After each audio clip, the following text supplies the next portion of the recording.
Hello guys, आपका दोस्त आपका भाई मोहम्मद आसिफ बट एक बार फिर से मैं आपके सामने हाजिर हूँ क्रिप्टो मार्केट के एनालिसिस के साथ। आज की वीडियो में आपको मार्केट के एनालिसिस देंगे कि इस टाइम मार्केट में क्या चल रहा है और आप लोगों का नेक्स्ट मूव मार्केट में क्या होना चाहिए। मार्केट यहाँ से कहाँ जाएगी, पंप करेगी, डंप करेगी, सारे सिनेरियो हम डिस्कस करेंगे आज की वीडियो में। बिटकॉइन और इथीरियम के एनालिसिस होंगे और एक दो फंडामेंटल अपडेट्स भी उसी के साथ होंगी।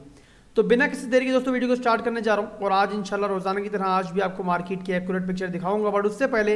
अगर अभी तक आपने चैनल को सब्सक्राइब नहीं किया और पहली दफ़ा आप चैनल पे आए हो तो फौरी तौर पे जाके पहले चैनल को सब्सक्राइब कर लें, साथ में बेल आइकन को भी दबा लीजिएगा। और उसके बाद दोस्तों अगर वीडियो पसंद आती है तो लाइक लाजमी कर दीजिएगा और कमेंट भी आपका होना चाहिए, मैं उसका बहुत इंतज़ार करता रहता हूँ। बहरहाल दोस्तों, यहाँ पर हमारे सामने बिटकॉइन का चार्ट खुला हुआ है और सबसे पहले डेली टाइम फ्रेम के ऊपर मैं एनालिसिस करूंगा, उसके बाद स्मॉल टाइम फ्रेम पर भी बताऊंगा कि मार्केट में क्या चल रहा है। पहले डेली पे एनालिसिस मैं इसलिए कर रहा हूं ताकि आपको मार्केट की एक कंप्लीट पिक्चर समझ में आए कि आने वाला जो पूरा महीना है वो किस तरीके का रह सकता है, मार्केट कैसा बिहेव कर सकती है। डेली टाइम फ्रेम का चार्ट है, एक कैंडल जो है वो एक दिन की हमारे सामने यहाँ पर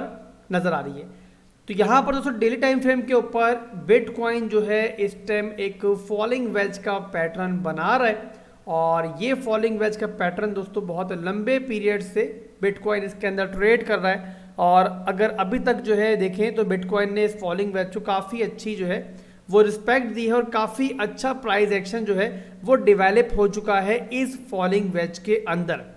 अब यहाँ पर बिटकॉइन जिस रेंज में ट्रेड कर रहा है तो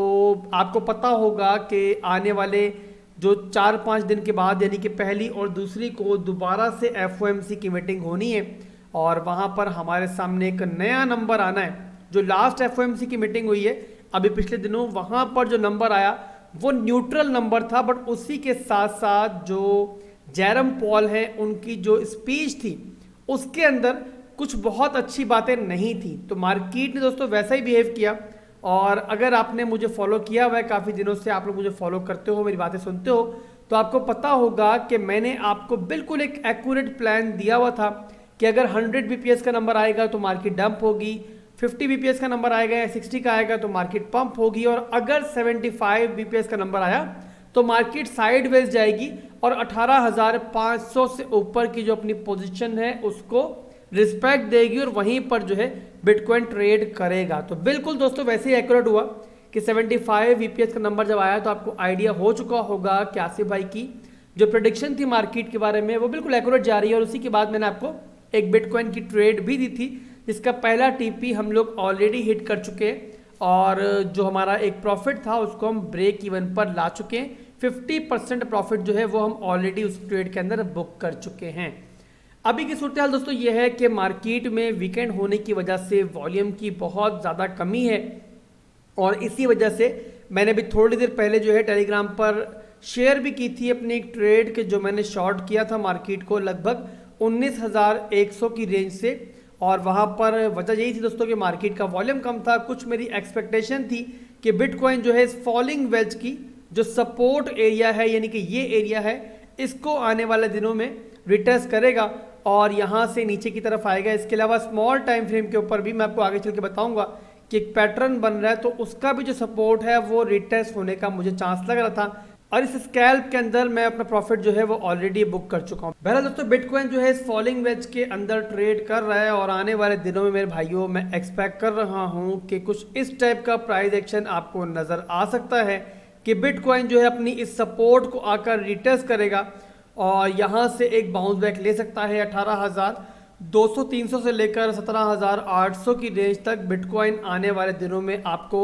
रिटेस्ट करता हुआ नजर आ सकता है और उसके बाद दोस्तों दोबारा बिटकॉइन ऊपर जाएगा और इस तरीके से फिर यहाँ पर फॉलिंग वेज की जो हमारा रेजिस्टेंस एरिया है उसको जाके रिटेस्ट कर सकता है जो कि बनता है 20,400 से लेकर 20,500 का एरिया। जब तक हमारे पास नेक्स्ट FOMC का नंबर नहीं आता मार्केट जो है आपको इसी तरीके से साइडवेज बिहेव करती हुई नजर आएगी। तो ओवरऑल दोस्तों यहाँ पर जो है एक रिटेस्ट जिसे मैंने आपको पिछली वीडियो के अंदर ही बताया था कि मैं एक्सपेक्ट कर रहा हूँ, तो अगर कोई यहाँ से सपोर्ट से बिटकॉइन को लॉन्ग करना चाहे तो वो यहाँ पर एक लॉन्ग का buy order, advance buy order लगा सकता है ताकि यहाँ पर आप एक अच्छा जो है वो रिवॉर्ड हासिल कर पाओ। स्टॉप लॉस का इस्तेमाल लाजमी कर लीजिएगा। अगर आप लोग यहाँ से भी ट्रेड लेना चाहो, क्योंकि मार्केट के हालात कुछ अच्छे नहीं है, बेयर मार्केट चल रही है और आप सब भाइयों को पता है कि इस मार्केट के बारे में, हमारे जो एक्चुअल बॉटम के बारे में मेरे क्या ख्यालात हैं। अच्छा, यहाँ पर जो है काफ़ी दोस्त ऐसे ही बोलेंगे कि आसिफ भाई कितने लंबे पीरियड से एक्चुअल बॉटम लगे हुए हैं, बट वो बॉटम आता ही नहीं है। बिटकॉइन बार बार अपने सपोर्ट की तरफ आता है और दोबारा पंप कर जाता है। तो ऐसे हालात में काफ़ी लोगों का जो एतमाद है वो इस बात से डगमगा जाता है कि जो मैंने पूरा सिनेरियो आपको बताया हुआ है कि हमारा जो अभी का जो हमारा सीजनल बॉटम था वो हमारा एक्चुअल बॉटम नहीं है और एक्चुअल बॉटम अभी भी आना है। तो इसका जवाब दोस्तों बिल्कुल सिंपल सा है कि ये क्रिप्टो मार्केट ऐसे ही बिहेव करती है, इतनी आसानी से ना तो आपको टॉप दिखाएगी ना तो आपको बॉटम दिखाएगी। और अगर दोस्तों आप लोग 2017 का चार्ट देखो तो आपको आइडिया होगा 2017 में भी दोस्तों मार्केट ने जब पहला अपना ड्रॉप लिया था और सीजनल बॉटम क्रिएट किया था जिस तरीके से अभी क्रिएट किया हुआ है, तो उसके बाद लगभग तकरीबन 9 से 10 महीने मार्केट जो है इसी बॉटम को बार बार आके रिटेस्ट करती थी और बार बार यहाँ से पंप लेती रहती थी। कई बार दोस्तों काफ़ी बड़े बड़े पंप लिए, बट हमेशा दोस्तों मार्केट ऊपर जाके रिजेक्ट हुई है और दोबारा जाके उसने अपने उसी बॉटम को, सीजनल बॉटम को रिटेस्ट किया और बिलाखिर लगभग 9 से 10 महीने के बाद मार्केट ने अपना एक्चुअल बॉटम क्रिएट किया और जो हमारा बॉटम था सीजनल बॉटम उसको ड्रॉप किया मेरे भाइयों। और यही दोस्तों मैं इस दफ़ा भी एक्सपेक्ट कर रहा हूँ कि बिटकॉइन जो है और मार्केट जो है आपके सब्र का इम्तिहान लेती रहेगी और बिलाखिर इसी तरीके से अपना जो इस दफ़ा का हमारा सीजनल बॉटम है उसको भी ब्रेक करेगी और फिर जाकर एक्चुअल बॉटम क्रिएट करेगी, जिस तरीके से माजी में हिस्ट्री में हमने देखा है। तो कोई हैरानगी का बायस नहीं है कि बिटकॉइन बार बार जो है अपने बॉटम के नज़दीक आता है और वहां से रिजेक्ट हो जाता है। तो आप लोगों ने दोस्तों बस अपने प्लान पर चलना है, जो प्लान बनाया हुआ है उसके ऊपर चलो। अगर एंट्रीज मार्केट में अभी कोई भी नहीं है तो 25 से 30% की एंट्री आप लोग ले लेनी चाहिए और बकाया 70 to 60% की जो आपकी एंट्रीज हैं उसके लिए आपको एक्चुअल बॉटम का इंतजार करना चाहिए। तो ये दोस्तों बिटकॉइन के मैंने आपको डेली टाइम फ्रेम के ऊपर एनालिसिस दिए और अब चलेंगे मेरे भाइयों हम लोग आवरली चार्ट के ऊपर, 1 घंटे के चार्ट के ऊपर। और ये मैंने 1 घंटे का चार्ट खोला हुआ है, तो यहाँ पर स्मॉल टाइम फ्रेम के ऊपर मेरे भाइयों आपको नज़र आ रहा होगा कि एक सिमेट्रिकल ट्राइंगल हमें बनता हुआ नज़र आ रहा है। और यहाँ पर जो इस टाइम देखें तो बिटकॉइन दोबारा से इस सिमेट्रिकल ट्राइंगल की सपोर्ट एरिया को और एमएसबी एरिया को आकर रिटेस्ट करने जा रहा है। तो यहाँ से दोस्तों सिमेट्रिकल ट्राइंगल की सपोर्ट को जब बिटकॉइन रिटेस्ट करने आएगा तो यहाँ से फिर देखना ये है कि बिटकॉइन जो है इस सपोर्ट को इस बार तोड़ता है या फिर यहाँ से एक बाउंस बैक लेता है। अगर तो बाउंस बैक लेता है इस तरीके से तो फिर जो इस सिमेट्रिकल ट्राइंगल का रेजिस्टेंस एरिया है 19,200 का एरिया, वो इस टाइम शॉर्ट टर्म के अंदर बता रहा हूं कि दोबारा जाके रिटेस्ट होगा। अदरवाइज अगर यहीं से ये ब्रेक करता है अपनी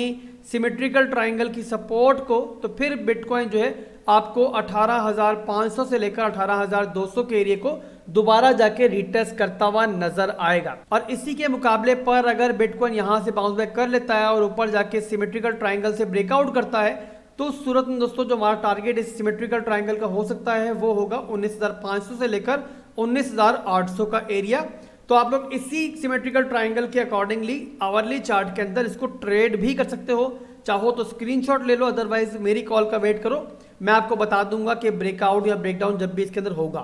तो ये दोस्तों बिटकॉइन के एनालिसिस। और अब करेंगे हम इथीरियम के एनालिसिस के इथीरियम के अंदर क्या चल रहा है, किस एरिया से आप लोग यहाँ पे लॉन्ग की एक पोजीशन को देख सकते हो और कौन सा ऐसा एक एरिया है कि जहां से अगर बिटकॉइन ब्रेकडाउन करता है तो काफ़ी ज़्यादा डंप उसके बाद कर सकता है और इसके एनालिसिस हम करेंगे। बट उससे पहले मैं आपको ये बता दूं दोस्तों कि फेयरडेस्क एक्सचेंज पर 2 कैंपेन्स आजकल चल रही हैं, अगर चाहो तो आप लोग इससे फ़ायदा उठा सकते हो। फ्री में बोनस हासिल करने का इस टाइम फेयरडेस्क एक्सचेंज पर मौका है आपके पास। सिंपल सा प्रोसीजर है, इस वीडियो के डिस्क्रिप्शन में फेयरडेस्क एक्सचेंज का लिंक मौजूद है। आपको नया अकाउंट बनाना है और जो पहला आप डिपॉजिट करोगे उसके बाद आप लगभग $600 तक यहाँ पर डिपॉजिट बोनस हासिल कर सकते हो।